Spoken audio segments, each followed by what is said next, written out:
Behind me is where our solar shed is going to be. And in our garden, there's some trees that need to come down.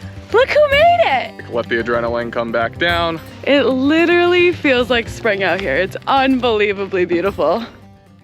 We're Matt and Cass. Living unconventionally is conventional for us. From traveling all over the US in a bus, to the rural parts of Mexico in a van, and now the build out of our fully off-grid homestead. The road from this raw land to our dream will be a long one, and we'll be taking our time through the learning, not sure if it's gonna work, the celebrations, and, well, the mistakes. Well, I really messed up. After all, we have nowhere to be and all day to get there.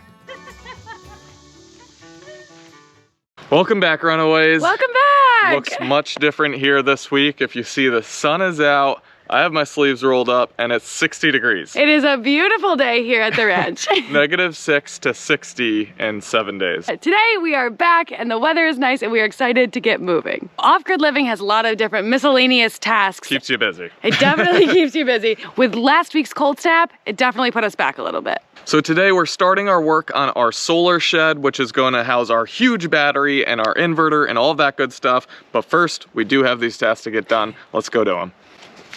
First miscellaneous task of the morning is getting our water back. So as you guys know, we have two 275-gallon IBC totes that collects our rainwater from the cabin over here. Well, during last week's cold snap, the top and bottom of this IBC tote froze, as well as the one back there. So it was back to the days of van life where we had limited water that we had to make sure it lasted through that whole cold snap. But now the tanks have thawed, we were able to actually break up the ice with a broomstick and we're gonna pump it and have water again.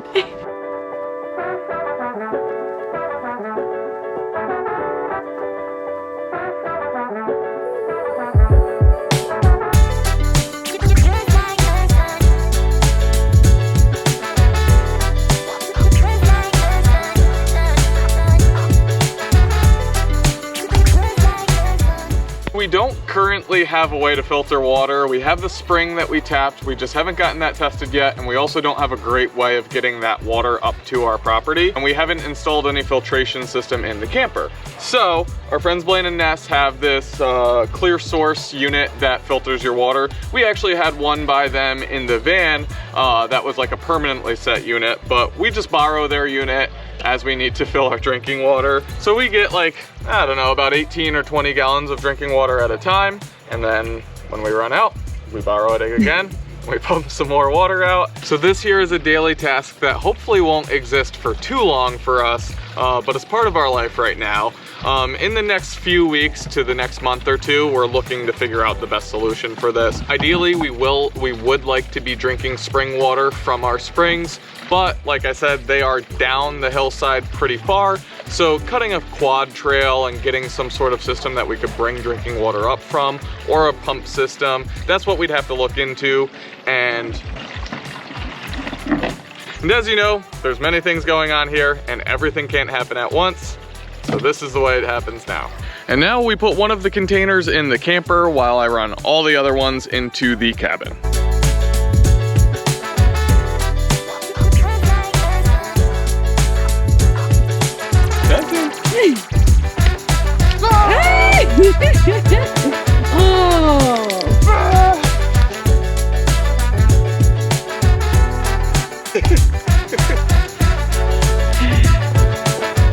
You're so dramatic.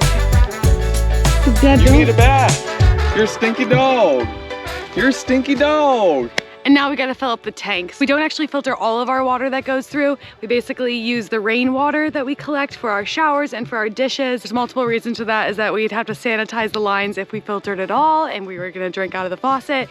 But also, it's our friend's system right now. So we don't wanna filter all of our water through their system and make them replace their filters even earlier than needed. So we gotta fill up this camper right now.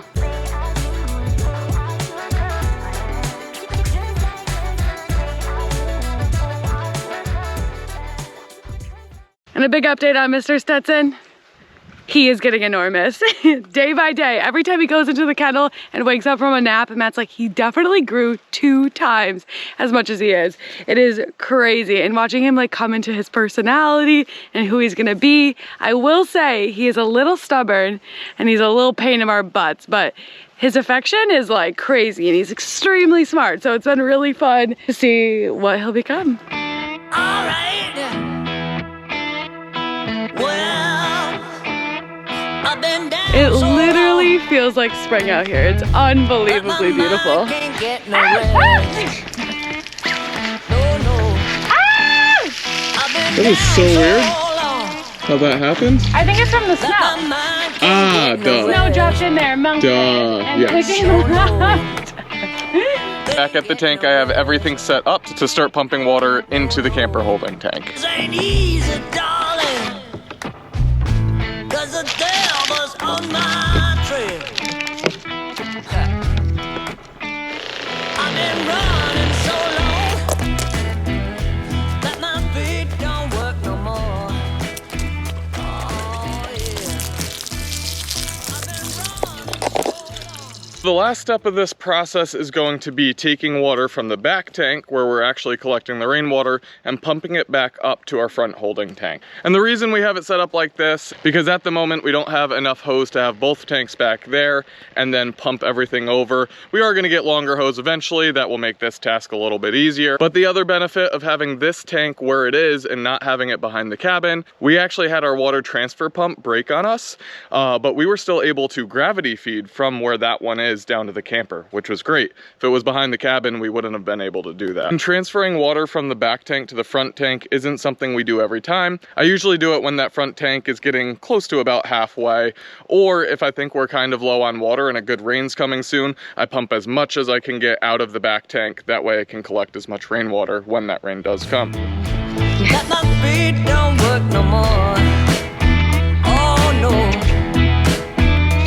It ain't easy, darling, when the devil's on my trail. Oh yeah.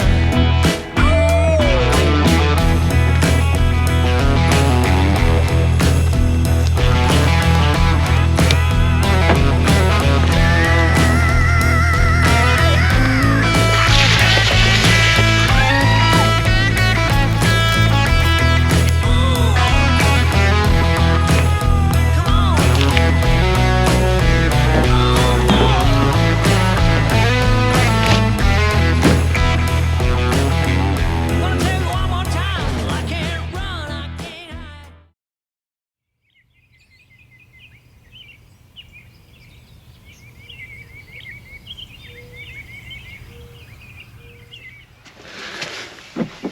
hide.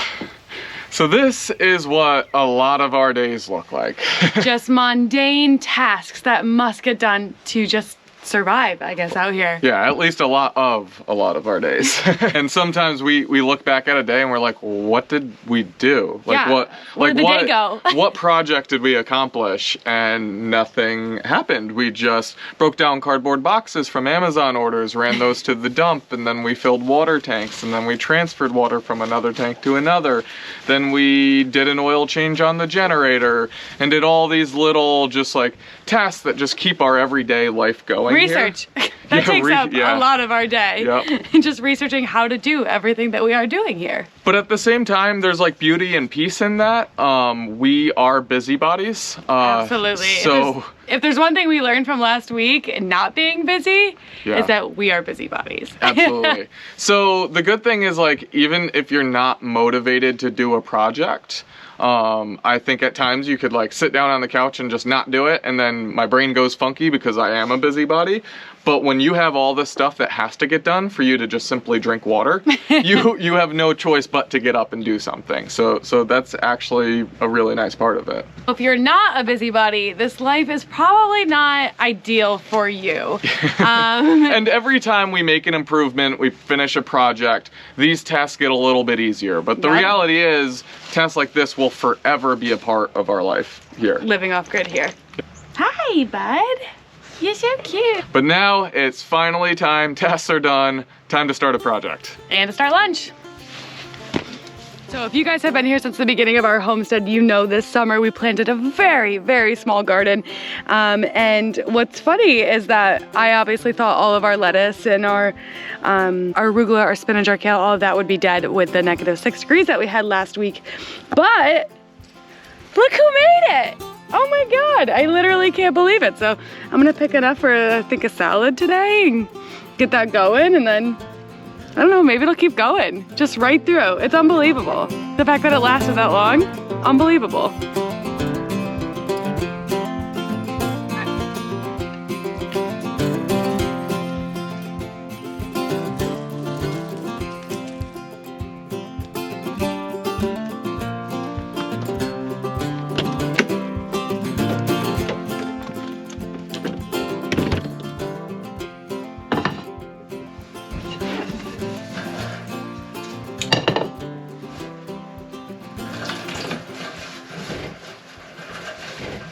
So anybody who knows us or have been here on this channel for a while now, you know Matt is the cook and not me.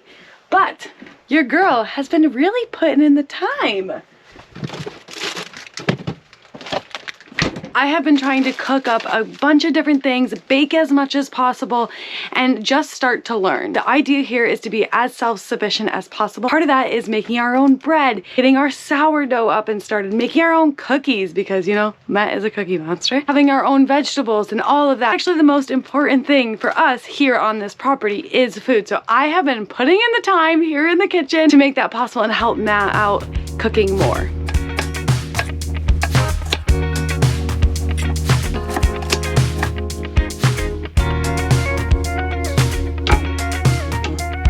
This is actually a very good avocado. Usually, they're not that great. This, I'm not mad about it. And then we get a lot of people are like, yo, we want to live off grid. We want to be more self-sustaining. But how do you guys do it? Da, da, da, da. The biggest thing I would say is start small. Start what you can handle. You don't want to just be like, oh my God, I'm going to be a homesteader. Start getting your sourdough, start doing all these things and then get overwhelmed and not do any of it. It's just important to start small. For me and Matt, part of that is like waste, beauty and health products. Part of that is creating natural medicines. There's a lot that we are doing here and want to learn, but we know that we can only do so much at once. So we're just taking little by little and making little changes here and there, so that eventually we can be full self-sustaining.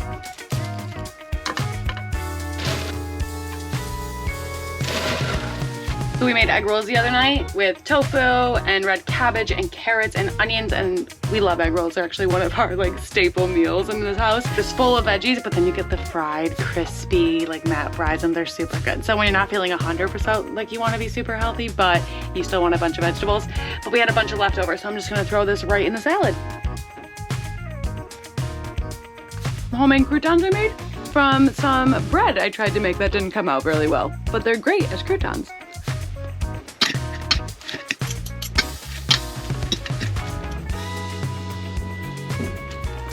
Thanks, baby. You're welcome. Ooh, looks good. Looks yummy, no? Cabbage? Oh, you cooked some cabbage and carrots in it? No, I did the stuff we had left over from the egg rolls. Oh.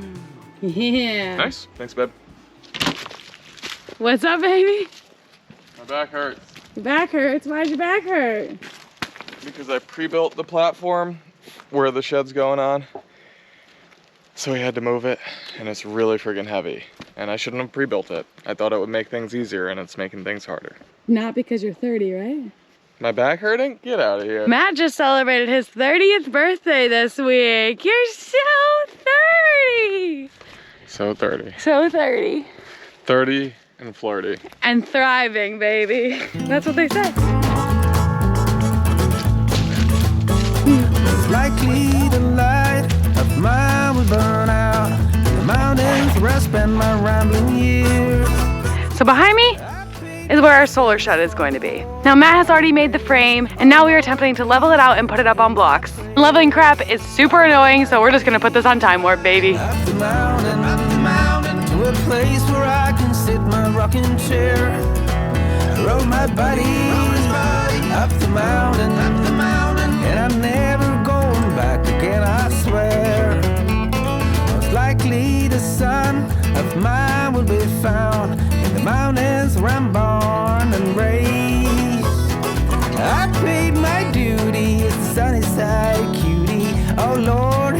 sorrow in my heart. I rode my body up the mountain to a place where I can sit my rocking chair. I rode my body up the mountain, and I'm never going back again, I swear.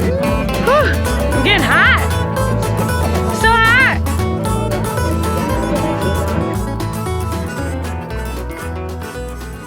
20 inches. Just have to lob a half an inch off. I love that these days are getting longer and longer. I remember during summer, we would work till like 9 p.m. every night because the sun was still up. So if the sun was up, we were up, right? So in the winter, it's harder because the sun comes up later, it goes down way earlier. So as we see the season changed into spring, I know I'm talking a little prematurely, but as we see the season change into spring, it's really nice to have a little bit of longer days.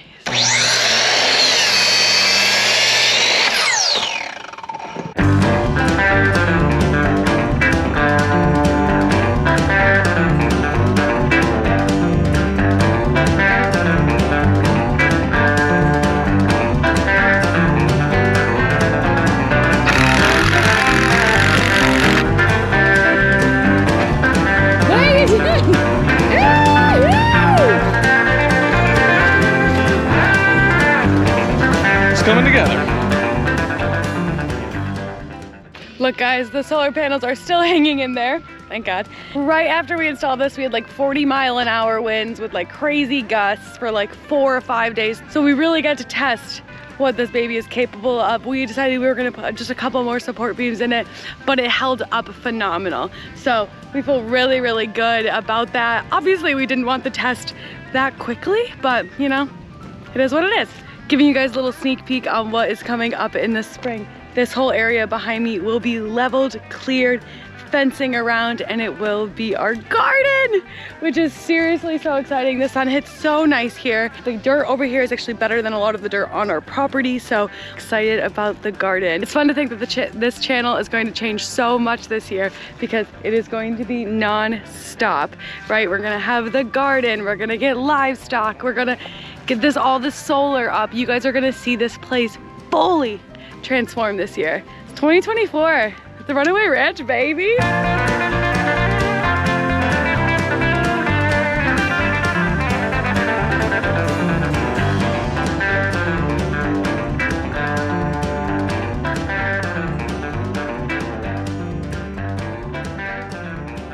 I was a cheerleader back in my day. That's what I call a deck.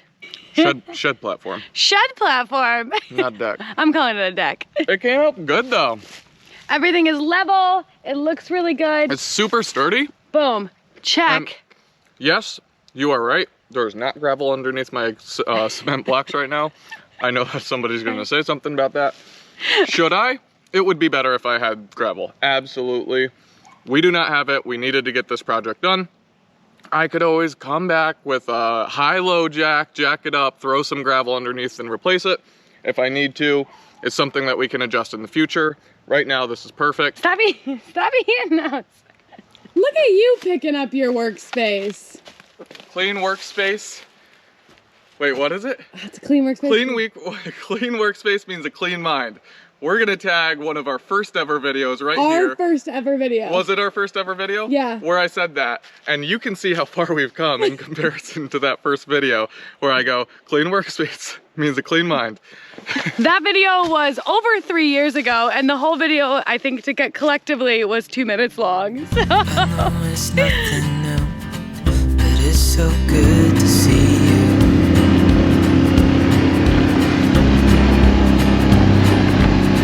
We do this every day, and I'm still so amazed by you.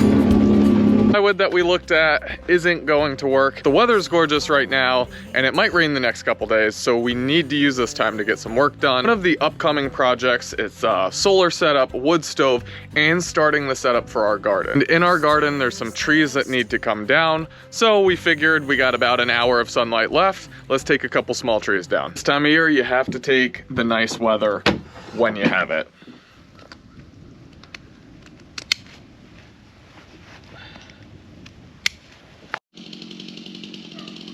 You ready? Let's do it. Whenever I start working with the chainsaw, I always start with the easiest thing first. So right now, we're gonna start with the smallest tree first. Timber! All right, just kidding. This is the first tree. Kind of skinny, really tall. There's a couple branches it could get hung up on, so I'm hoping it doesn't. Let's try it.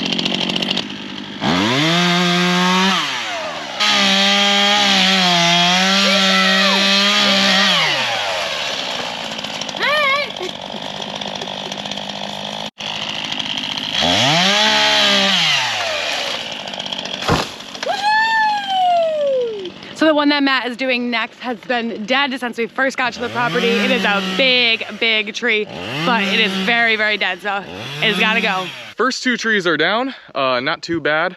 I think my chain could be sharpened, but it's still cutting pretty well. But now we're about to do the largest tree that I've ever fell. I haven't fell a whole ton of trees, but this one's pretty good size. There's a big widowmaker that's hung up in another tree, so I'm a little worried about that, but let's see. I think once it starts cracking, I'll just get the hell out of there. I'm just taking a quick break in between that. After I fall like 2 trees, I just try to like let the adrenaline come back down, relax again. Again, I'm not a professional at this, so every time I do it, it's a little like, ooh, how's it gonna fall? But now I've relaxed for a little bit. I'm gonna go back in on this one.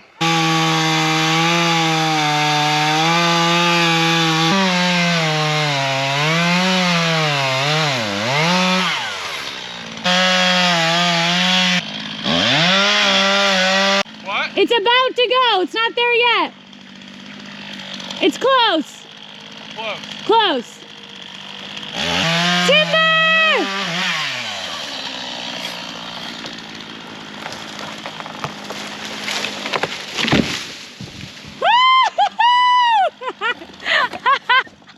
Oh, wow. What an adrenaline rush. Yeah. That fell so perfectly. That felt so good. That fell exactly where I was trying to get it. That feels good, baby. That feels good. I think that's all we got today. That's all we got today, guys. Whew. We love you.